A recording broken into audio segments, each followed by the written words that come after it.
Anarchism is, it's participatory, so that means you don't want to hear a speech about it, but talk about it. And I agree with that, with what I assume is the understanding on that, so I won't say much. Anarchism covers lots of different things. If there's one leading principle which unifies them, it's a simple one that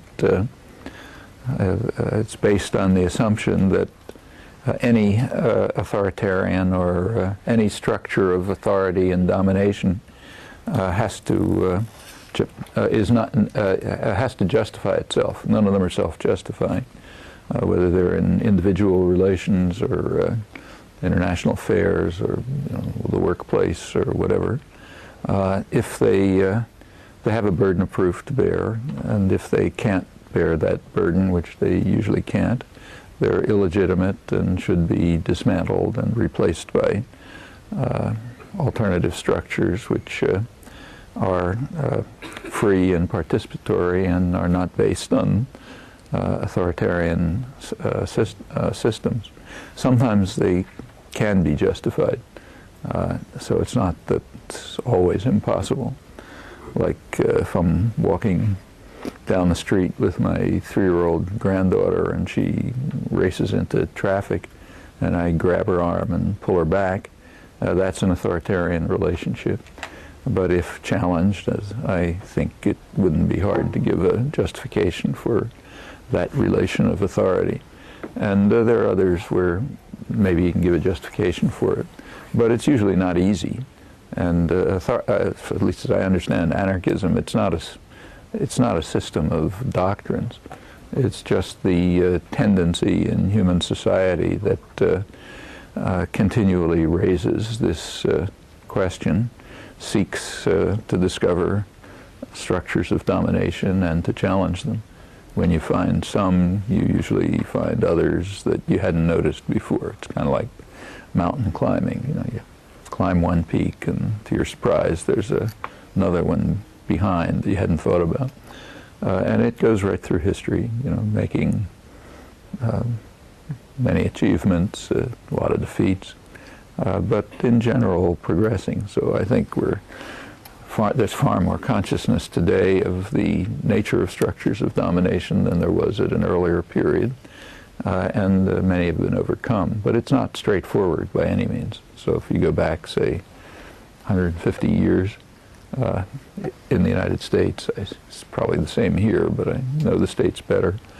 Go back 150 years to, say, the area where I live, eastern Massachusetts, the center of the Industrial Revolution, beginnings of the Industrial Revolution. At that time, the mills were being formed around Boston, and they were bringing in working people, what were called factory girls, young women from the farms, Irish workmen from downtown Boston, working in the Lowell and Lawrence mills, and they had a very free and lively press at the time, which they themselves ran. This was before the period of commercial press domination, and the general press was much more diverse and much more free and much more lively than it's ever been since. It's probably the peak period of freedom of the press in the United States and also in England.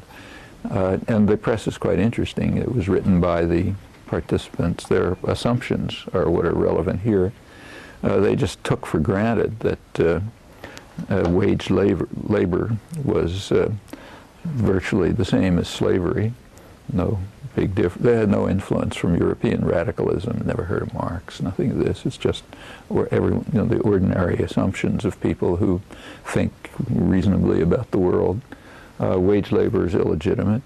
It's like slavery. This is right around the time of the Civil War. Northern workers in the American Civil War fought under that banner, that wage slavery is like chattel slavery. In fact, it was even the position of the Republican Party. It was a fairly mainstream position. Even got editorials in the New York Times about it, believe it or not. And they also took for granted that the industrial system is totally illegitimate.